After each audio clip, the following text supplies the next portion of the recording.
Hi everybody. This week's challenge is based on last week's tutorial on form, where we're concerned the illusion of form.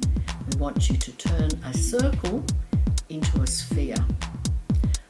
You can use any medium that you like, as long as you can get a gradation of tone. So a pencil, charcoal like Lucy did, or I use pastel. And if you want to take